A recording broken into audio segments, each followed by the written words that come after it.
میں یہ اسلام کی غربت کی کہانی تمہیں سنا رہا ہوں، جب میرے رسول کے چچا کے لیے پورے کفن کا ٹکڑا بھی دستیاب نہیں تھا، اسلام اس وقت بھی عزت پا گیا تھا، اسلام اس وقت بھی ذلیل نہیں تھا، اسلام اس وقت بھی سربلند تھا، اور اسلام اس وقت بھی عزتوں کی مسند پہ تھا۔ یہ اسلام کا وہ دور ہے کہ جب حضور مسجد نبوی سے باہر نکلتے ہیں تو آگے حضرت عمر و ابو بکر رضی اللہ تعالی عنہما کھڑے ہیں، چہرے کے اوپر عجیب اداسی ہے۔ کہا عمر، ابو بکر اس وقت کیوں کھڑے ہو؟ عرض کی حضور بھوک نے گھر میں ٹکنے نہیں دیا، ہم نے چاہا حضور کا چہرہ دیکھ لیں تو کچھ پیاس بجھ جائے، کچھ بھوک مٹ جائے۔ حضور نے فرمایا میرا حال بھی یہی ہے، جس چیز نے تجھے گھروں سے نکالا ہے وہی چیز مجھے گھر سے نکال لائی ہے۔ چلتے ہوئے حضرت ابو ایوب انصاری کے گھر کے قریب سے گزرے،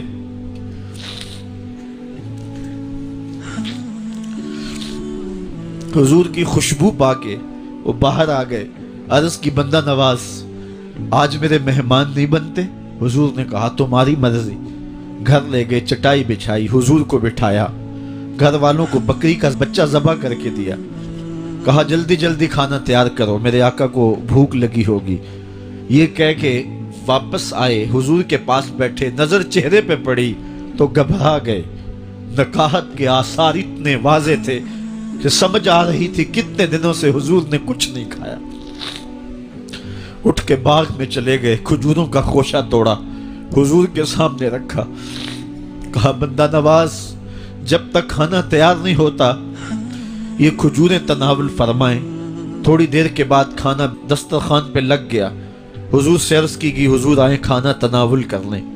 حضور نے دسترخوان پر تشریف فرما ہو کر کے حضور نے کپڑا اٹھایا تو حضور نے جب دیکھا کہ کھانا ہے تو حضور نے ایک روٹی لی اور چند بوٹیاں اٹھائیں اور ایک خادم کو بلا کر کے کہا جاؤ ہمارے گھر دے آؤ، میری بیٹی فاطمہ کتنے دنوں سے بھوکی۔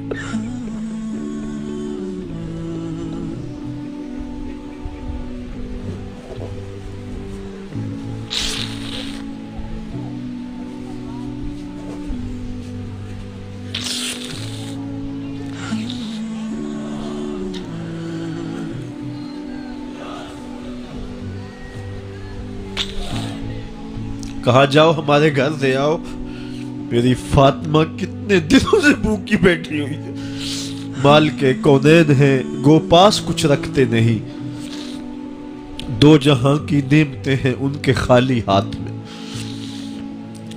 آپ کو پتہ ہوگا کہ جب میرے رسول کا انتقال ہوا ہے، حضور کا وصال ہوا ہے، تو حضور کی ایک زرہ ایک یہودی کے گھر میں گروی رکھی ہوئی تھی، حضور نے زرہ رکھ کر کے اس سے قرض لیا ہوا تھا۔ یہ اسلام کی غربت کی کہانی ہے، اور پھر اللہ نے اسلام کو امارت کے رنگ بھی دیے۔ آؤ تمہیں کہانی سناؤں، حضرت عدی بن حاتم روایت کرتے ہیں، صحیح بخاری میں روایت ہے۔ یہ حاتم تائی کے بیٹے ہیں، کہتے ہیں میں حضور کی خدمت میں حاضر ہوا، ایک شخص آیا کہنے لگا حضور غربت نے میرا برا حال کر دیا ہے، اور اس نے شکایت کی، غربت کی، پسماندگی کی اور اپنی معاشی بدحالی کی۔ پھر ایک شخص آیا کہنے لگا حضور میرے پاس دولت تو ہے لیکن میں نے جس منزل پہ جانا ہے راستہ پر خطر ہے، تو میرے لیے کیا حکم ہے کہ میں کیسے راستہ طے کروں؟ تو یہ دو لوگوں نے یہ باتیں کی تو حضرت عدی کہتے ہیں کہ حضور نے روئے سخن میری جانب موڑا اور میری جانب مخاطب ہو کے کہا عدی تو نے ہیرا دیکھا ہے؟ عدی کہتے ہیں میں نے عرض کی حضور دیکھا نہیں، سنا ہے، ہیرا یہ شہر ہے عراق کا۔ تو حضور نے فرمایا عدی تو نے ہیرا دیکھا ہے؟ میں نے کہا نہیں حضور دیکھا نہیں، اس کا تذکرہ سنا ہے۔ فرمایا عدی اگر اللہ تجھے زندگی کی مہلت دے تو ہیرا سے ایک خاتون چلے گی، تو اپنی آنکھوں سے دیکھے گا اور مکے تک پہنچے گی اور اللہ کے گھر کعبہ کا طواف کرے گی، اور اس کو ہیرا سے لے کر کے مکے تک اللہ کے علاوہ کسی کا ڈر نہیں ہوگا۔ کہتے ہیں کہ میں نے دل میں کہا کہ پھر بنو طے کے ڈاکو مر گئے ہوں گے جنہوں نے عرب کے اوپر روب ڈال رکھا ہے، تو وہ تو پھر ختم ہو گئے ہوں گے، کہتے ہیں میں ابھی سوچ ہی رہا تھا کہ حضور نے مزید میری حیرت میں اضافہ کرتے ہوئے کہا عدی اگر تجھے اللہ نے زندگی کی مہلت دی تو تو دیکھے گا کہ کسرا کے خزانے تیری جھولی میں ہوں گے۔ تو اس دور کی سپر طاقت تھی۔ میں نے کہا حضور کسرا بن ہرمز؟ حضور نے فرمایا ہاں کسرا بن ہرمز۔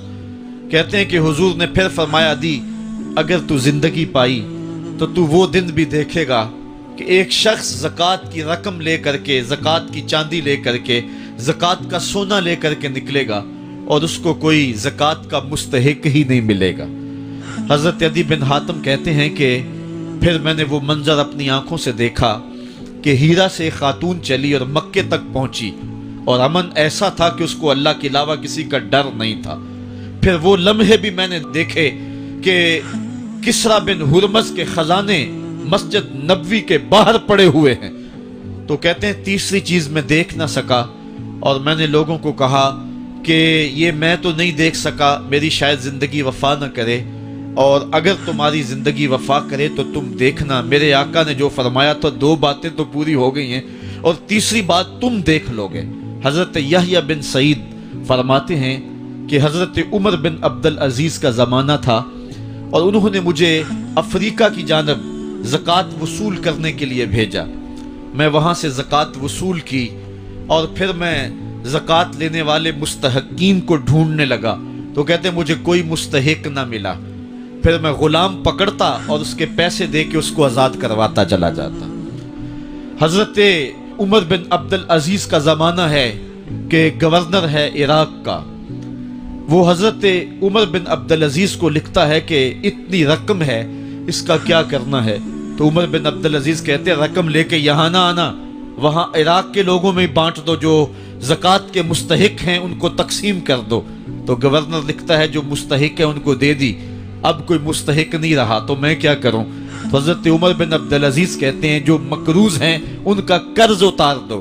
تو کہتے ہیں کہ ہاں قرض بھی میں نے اتار دیا ہے، رقم پھر بھی بچ رہی ہے، کیا کروں؟ تو حضرت عمر بن عبدالعزیز نے پھر لکھا جو شخص شادی کرنا چاہتے ہیں ان کا حق مہر ادا کر دو۔